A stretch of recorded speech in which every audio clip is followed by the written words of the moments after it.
Okay, so continuing to work on this virtual on cabinet that we got. This is an import cab, and I'm converting it to Naomi. So anyways, the nightmare fuel is that these later revision Virtual-ons, unlike the American Virtual-ons, used new and improved thinner sticks that would fit modern Japanese candy cab control panels, right? So it could fit in the space, so Sega could sell kits for candy cabinets and sell deluxe cabinets. So this absolute crazy person, I don't know who it was or when it was, decided, I assume, they could not fix the original sticks on this cabinet because they didn't know where to get them and they didn't think to repair them. So they just took or bought OG Virtual-on sticks and drilled holes in the control panel. It just drives me up the wall. All the fasteners were different sizes. All the fasteners were different types. There was a slot flathead, Phillips head, carriage bolts, right? But the goal is they left the studs. I'm like, okay, at least they left the studs, right? So I can mount the correct low profile sticks back into this and restore it. You know, maybe I can get the art later, or I'll just deal with having these holes, or I'll put carriage bolts or something to kind of block it out. Maybe like some nice black painted carriage bolts so it doesn't stand out. So anyways, I'm like, cool. These sticks are still for sale, by the way. I'm not keeping them. They're not going to go with this. And I have nothing to use with them. So these are for sale. I'm thinking like 100 a piece or something. Anyways, and they do work. So anyways, I was going to get brand new sticks, and brand new, like modern Virtual-on sticks are very expensive. Unless I can find used ones. But I might just splurge for new ones. So I'm like, cool. They can fit on these studs. I checked these two. I checked the two on the other cabinet. Or, well, I checked one on the other cabinet. So start taking this off, and I realized this guy did even more damage than I thought. So on the left-hand side, on the first player cab, all these studs are angle grinded down.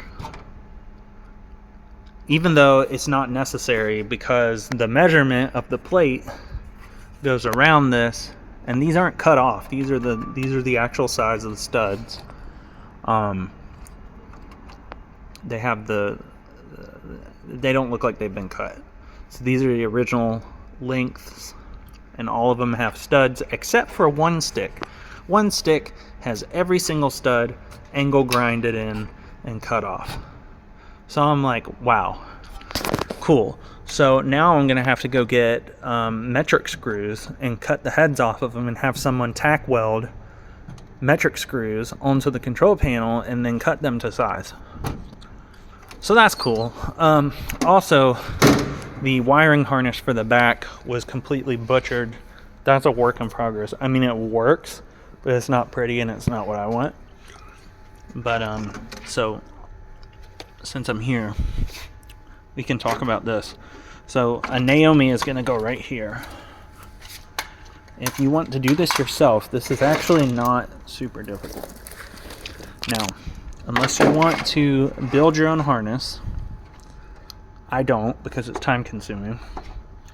You can take, this is the way I'm going to do it. So the original Model 3 side of this Model 3 Virtual-on cabinet, it has its own wiring harness for service, so you can pull the PCB board out with the wiring, you know, and then the cabinet has its own wiring. So this is what I'm going to do. So since the monitor is dual sync, not tri-sync, set the Naomi to 15 kilohertz, run the video into this VGA connection, which will convert it to like whatever, high impedance, whatever, like raw RGB output. All of this, all I need is the ends and the wires that plug in to the cabinet. This is going to be a sacrifice. Cut this off, put a JAMA connector on the end of this.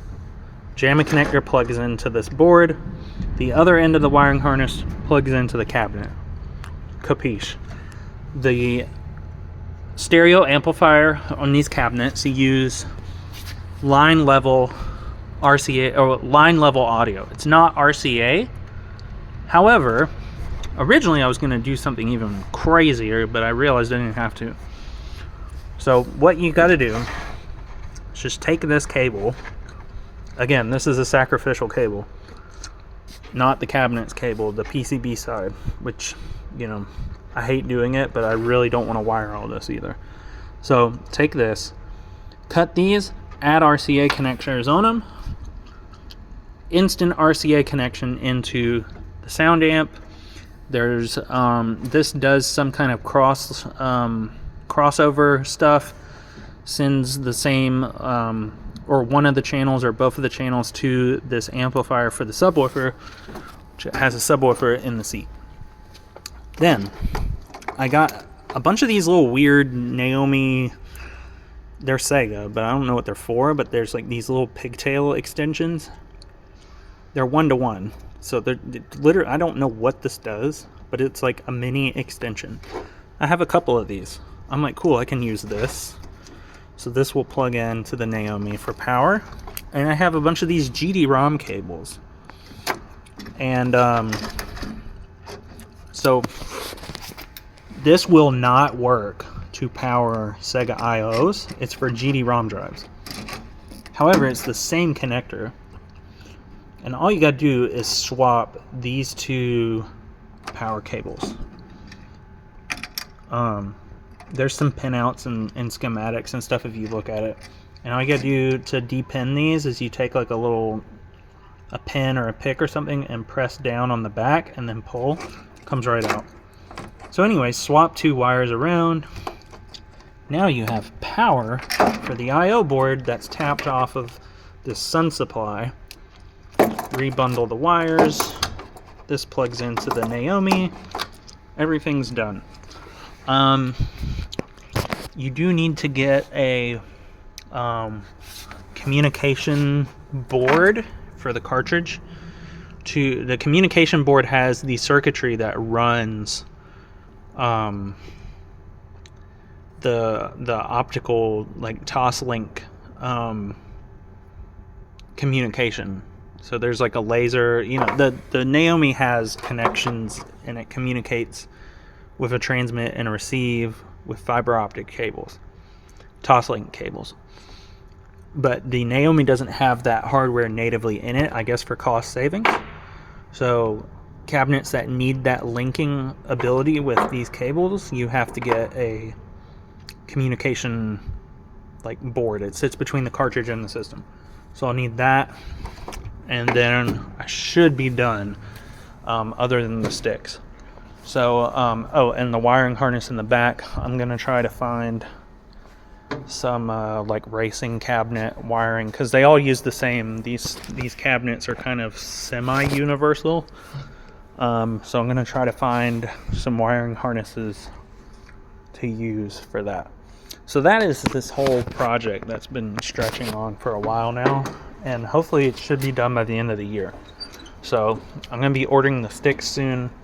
I'll just have to take this control panel to someone who can do welding, because I can't. Or I can go to Harbor Freight and get like a spot welder or something and spot weld new studs to the control panel. Oh, and then the last thing is I need to replace two of the speakers on the other cabinet, because the sound amp on this one was also going bad, and I already replaced it.